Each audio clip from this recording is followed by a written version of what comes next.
Okay guys, Marc Bergevin held a press conference today along with freshly acquired Christian Dvorak, and if you didn't watch it or you want your own little recap, I decided to pile up all the more important information from this conference and deliver it directly to you little ducklings like bread, just the way you like it. But first, before we begin, if you guys are a fan of the Habs or you really like Kit Kat bars, then give me a break and please consider subscribing to my channel as I upload a ton of hockey content and would really enjoy having some more of you grasshoppers tag along for the ride. Now, first up, for those of you who have been wondering, will there be an interim captain named this season due to the absence of Shea Weber? Well, according to good old Marky Mark himself, no, ain't happening. And I'm beginning to get that vibe you won't see a captain named in Habland until Shea Weber confirms his retirement. Next up, when asked about his own contract negotiations, Marc Bergevin would say he has nothing new to report. And, I don't know. I'm calling bullshit on this one. I don't believe him. I think he's got something up his little sleeve. Anyway, moving on. Now it's time to get into the beans and wieners of the press conference here and hear what was said on Jesperi Kotkaniemi. So, Bergevin would confirm that the bridge contract that the Habs were offering Kotkaniemi was a 2-year deal. And he said he would have loved to have kept him,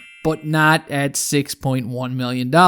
And not with a guy like John Murrell readily available. Wait, did I say John Murrell? Because I meant Christian Dvorak. So, due to the offer sheet from Carolina, Marc Bergevin says he was forced to make a quick assessment on Kotkaniemi, and again would preach that being able to acquire Dvorak made it much easier to just let Kotkaniemi go. Bergevin must have felt like a mother bear just letting go of one of his cubs. It's sad, really. As for more reasons why Marc Bergevin decided not to pay up the $6.1 million bucks to Jesperi I'm gonna miss you Niemi, it would have screwed shit up for, quote, the players we want to keep. Future cap management would have not been a fun time. With guys like Caulfield and Romanov and Suzuki over the next couple of years all becoming RFAs, they definitely don't want to put themselves in a bad situation because these guys are the future right now. And if Tom Dum Dum, or whatever the hell his name is, decides to take a stab at one of these guys, so help me God, I will shit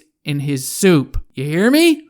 I'll shit in your soup! Whoa. Anyway, when the topic of conversation began to shift over to Dvorak, Bergevin would later confirm that he's pretty certain that his roster is set right now and locked for going into training camp, which is exactly what I expected. I mean, the cap is pretty tight nowadays, and besides, I think he's probably happy with what he's got right now. Bergevin would go on to describe Dvorak as a responsible two-way center, saying, quote, he won't wow you, but he's detailed, plays an honest game. He'll have different wingers that are more skilled than the ones that he had in Arizona, which I think is a great point to make. And this is something that I was talking about during the live stream last night. I'm thinking Dvorak is going to have a career year this season. He's been very consistent so far in Arizona, and I think now is his time to shine. He's going to have some good wingers, and it's going to be fun to see what he can do with them. Now, as for Christian Dvorak himself, he also gave a Zoom meeting, and it's kind of funny.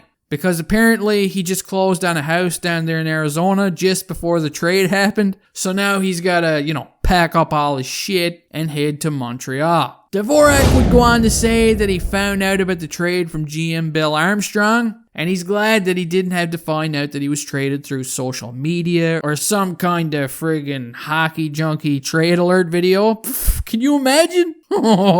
But he did sound excited. He did mention that he watched the Habs playoff run and he noticed that they had no quit. And he talked specifically about the comeback during the Toronto series and he wants to become a big part of the team moving forward. He did say that he already knows Big Josh Anderson. He played with him 1 year during his stint in the OHL, and Josh Anderson did reach out to him after the trade, as did some more Habs players. Now, one thing you guys are all going to notice about Christian Dvorak is this guy is stone-faced, okay? It doesn't matter. He can score 50 goals this year. He can score 50 goals in a game, and he will not smile. I'm not even sure if a good old Phil Kissel fat joke can make this guy giggle, but as long as he's putting the puck in the net, who cares? Welcome to the Habs. Anyway, guys, that does it for this Habs news update. I hope you all enjoyed, and I'll see you next time.